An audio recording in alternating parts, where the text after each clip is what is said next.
All right. Well, General Anderson, thank you so much for your support from day one of Army women's basketball. And thanks for sharing your memories in the book Hoops and Heroes that we published a couple years ago. And what we're doing is we're updating that book. So that's going to come out later on this year or next.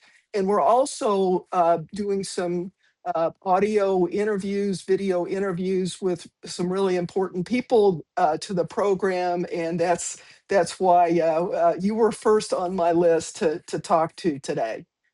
So I'd like to get started with some questions for you, and then I'll let you take it away. So, in general, General Anderson, what are your thoughts about West Point starting a women's basketball team, also known as the Sugar Smacks, in 1976? Well, I'm not exactly certain where it came from, uh, but it was brought to me, uh, and they said it was explained that the athletic department did not want to start a team with just freshmen, uh, in other words, plebes, and uh, and I said, well, we can go ahead and do it, and we'll just be a part of the Department of Physical Education. And so that's how it got started. Jim Peterson was involved in that. Jim and Sue were involved, and so that's that's how it got started. Great. And then what was your role at the time that you were involved with getting it started? I'm sorry, I missed the first part of that. Yeah, I'm sorry. So, General Anderson, what was your role at West Point at the time that you were involved from the start? What did you Well, do? I was in the position of master of the sword. In other words, that was the head of the Department of Physical Education at West Point. And that's the historical title. Great. And from talking with Dr. Peterson, he has told me repeatedly that your support was what he calls absolutely invaluable to the women's basketball program getting started. And given there was some pushback to even admitting women to West Point, how comfortable were you to be among the strongest advocates of starting a women's basketball program? Well, a lot went on in preparing for the women to come into West Point. Uh, Once the decision was made by the Congress, uh, then then we were gonna do it. And so when the first class of women, I think was about 60 in that first class, and somebody came up, I think was somebody came up with the idea of maybe we could put together a basketball team, and I agreed with it, uh, supported it, uh, and hired a coach, Champy, uh, and and it went on from there. It was we played the game up in the we couldn't use the athletic department's basketball court, so we played up in the second floor uh, gymnasium, uh, and that's where all the games were played. But uh, I I attended every game. They were played at West Point. We weren't traveling at that point. The teams that wanted to play us would come to West Point, and we would play the games there. And talk some about, you said that you watched every game. I think it was in Central Gym. Is that right? Yes. Yeah. So talk about uh, how that looked to you. women playing basketball at West Point. How did they play, and what was the atmosphere there Well, in they're all plebes, and so they, and what we did was we went out and got the word out to the plebes, all the women in the corps. They were all, as I said, were all plebes, and we got that out to them and asked them if they had played basketball in college, in high school, and if they'd like to join a team. We would gladly accept them, and they. So we got the names of the team. I really wasn't involved in the coaching of them. That was the people that we hired to do the coaching. The games were played, if you remember, in Central Gym. There were bleachers on only one side of the court, and I suppose, I'm just estimating now, there probably were about uh, 8 rows of bleachers that ran the length of the court.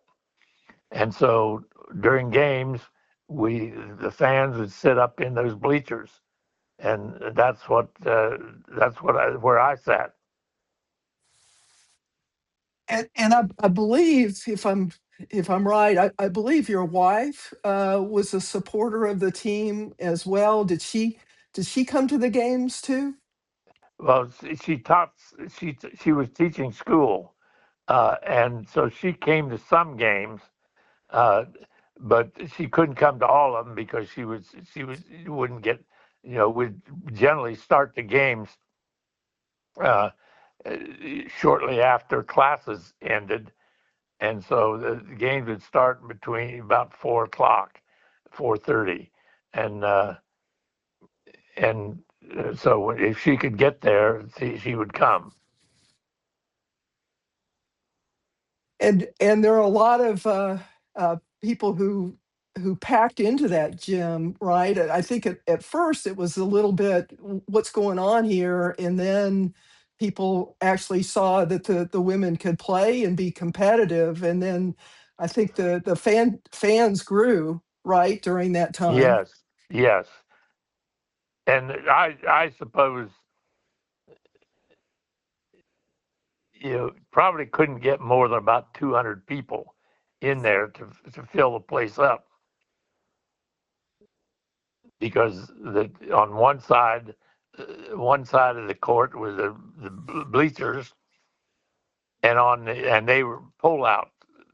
They and so we'd pull those out, and probably I'd estimate you could get 200 people watching the games. And as it went on, as we got teams that agreed to come and play, and and the games would generally start about 4 o'clock in the afternoon, and then we'd play a regular game. And do you have any memories of the coach Joe Champy? How you came to get Joe Champy at West Point? Yes, Joe had been a coach of a high school team uh, in in New York. There, I forget the name of the town, but I think Jim Peterson was the one that uh, got his name, and so we offered him the job, and I think he took over. Uh, my chronological superiority is, it fails me a little bit sometimes, but I think he got the job in the second year. They played the first year. We had somebody from that was on the staff at West Point started it, and then I think Champy came in, I think about the second year, and he had coached a boys team, and they had done quite well, as I recall. And again, my chronological superiority doesn't allow me to remember everything, but as I recall, he had taken the team to the state championship, game when he coached the boys team, and so it was, you know, I don't can't imagine that his thinking that he was going to leave a job at a high school where he'd been quite successful and come to West Point to start a team, with a bunch of freshman women that they were going to play. That's who was playing. Of course, by the time he got there, we had two classes. Uh, the first year, and then by the in the second year, I think that's when the way that worked out. I just don't, uh, you know, I'm not certain how accurate that is on it, but I believe it was the second year that Joe came to coach. Well, I can tell you, sir, that's exactly how it happened because I was in that second year of women, and Joe Champy was that second coach, and he coached that team that starting in 1977, I believe. Yes, yeah, that's about right. So, do you feel like you had any significant pushback in your efforts to support the Army women's basketball team? Uh, Not really. Uh, it Because I was the master of the sword. That was my department, and so I when I decided we were going to have a women's basketball team, I got comments from people in the department, and I mentioned it to the commandant.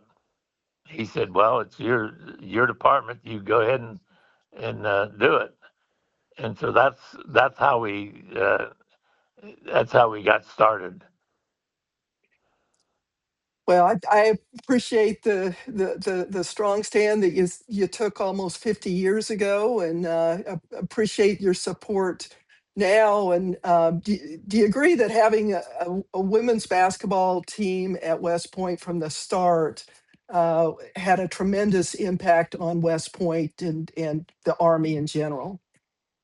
I think it did because, for one thing, uh, there was the issue of, uh, we had some people that were alumni, uh, didn't like the idea of women coming to West Point, uh, and then there were probably some people on the faculty there that you know supported it reluctantly. Uh, but Within the Department of Physical Education, we bought into it mainly because we did a lot of the work for determining uh, the physical requirements when when they when it was when Congress decided that or they wanted us to admit women to West Point, and they passed the law. That law ended up on my desk for comment, uh, and in the law it said that the way the law was originally written, it said that that the women would be required to meet all of the requirements that men meet. Well, we had done some research and determined that the women would not be able. In other words, most women could not do 7 pull-ups, which was the requirement that men had to do. And so we did some research, and I made the comment back to the I wrote the comment back to the Congress, and that said that if you really mean what you say here, you're not going to have very many women at West Point because of the physical requirements. And and I said I recommend that you add to the law that women would be required to meet every standard that the men with minimum essential adjustment to account for physiological differences. And so that gave me the opportunity to make changes at West Point uh, or these things. So that's what happened. In other words, we made some changes in the indoor obstacle course. I'm getting away from talking about basketball at That's West Point. okay. This is interesting. Thank you. Go Yeah, ahead. but so we made some changes in the obstacle course. Uh, Initially, we started out and for instance, the rope climb on the obstacle course. Uh, the the men would had to climb the rope. If they don't make it, then they went up a cargo net right next to the. Of course, that took more time to get to the top, and they very well could flunk the test if they, because it's based on the amount of time that it took to finish the obstacle course, and and uh, so we modified that, and now I believe what they do is that we had the cargo net, and the women went up the cargo net, and of course we set the time for passing at a different level than for the men. It was the timing of it. Uh, Most women could not do 7 pull-ups, and that's when we added for the women the flexed arm hang Hmm. on that.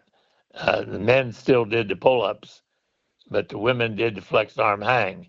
So those were the minimum essential adjustments that I could make to say that these would be the requirements for women uh, in the testing and so forth.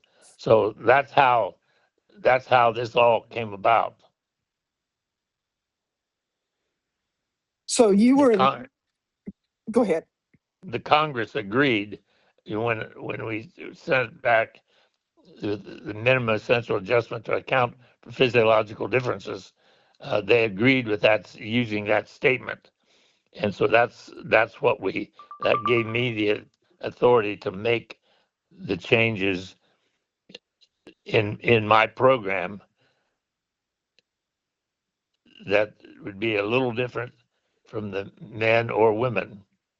Uh, I had I had a group of 5 professional women who were advisors to me, and one of them thought that the women should be required to do absolutely everything that the men should do, uh, but including boxing.